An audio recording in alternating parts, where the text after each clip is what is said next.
At the RMV in honor of our veterans. 22 News State House reporter Christine Lee explains where the money raised from those plates will go.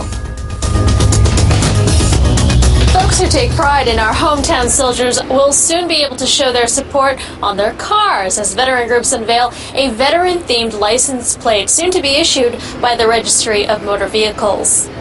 The new license plate depicts a soldier kneeling before a flag that represents the 3 longest wars in the last 100 years of American history. Those are the wars of Vietnam, Iraq, and Afghanistan. The RMV currently offers veteran-themed license plates limited to veterans only, but this license plate will be available for purchase to everyone in the state. The plates cost $79 for 2 years, and up to half of that money will go toward the New England Center of Homeless Veterans, Operation Troop Support, and Fisher House, 3 organizations that assist veterans and their families.